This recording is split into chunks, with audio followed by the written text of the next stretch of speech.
Did you ever think of Jesus as a Bible student? He was, and he was a very good Bible student. The Old Testament was his Bible. He knew it like the back of his hand. You may know, of course, that there was no New Testament at the time of Jesus.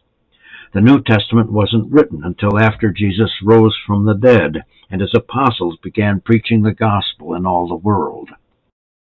Before this, during his ministry, Jesus taught entirely from the Old Testament, and he had some very remarkable things to say. Here's one example. You shall love the Lord your God with all your heart, with all your soul, and with all your mind. This is the first and great commandment. And the second is like it. You shall love your neighbor as yourself.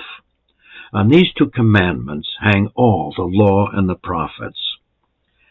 Jesus is citing from Deuteronomy and Leviticus in the Old Testament, and what he says is very comprehensive. The term the law and the prophets, as Jesus calls them, is a reference to the entire Old Testament. And Jesus says that the entire Old Testament hangs on these two principles of life. Love God and love your neighbor. If we're inclined to write off the Old Testament as meaningless or obsolete, it looks like Jesus saw things in it that we're missing. Sometimes the experts miss things too. The Pharisees were the experts in Jesus' day. They were scrupulous about keeping the law, and on one occasion they criticized Jesus for letting his disciples pick a bit of grain to eat on the Sabbath day. Jesus took them straight back to the Old Testament, which they thought they understood. If you had known what this means, I desire mercy and not sacrifice, you would not have condemned the guiltless.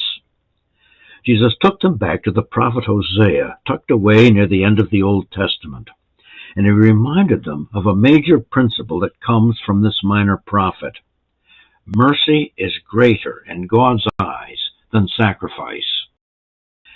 The Old Testament was his moral compass. Jesus lived by its principles. You may remember another time, too, at the end of his ministry.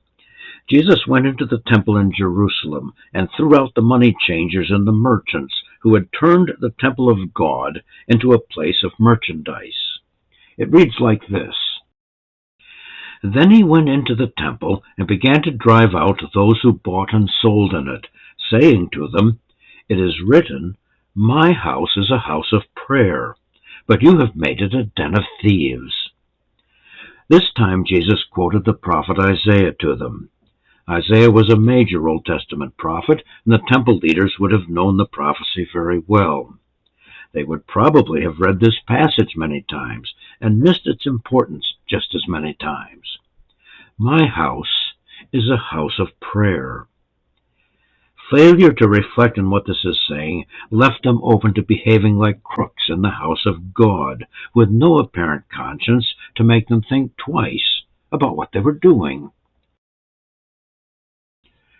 Conscience, moral compass. Jesus saw things in the Old Testament that others missed. Not only was he a good Bible student, he knew what the Old Testament meant, and he lived it. He lived it before God, and this is what being a good Bible student is all about.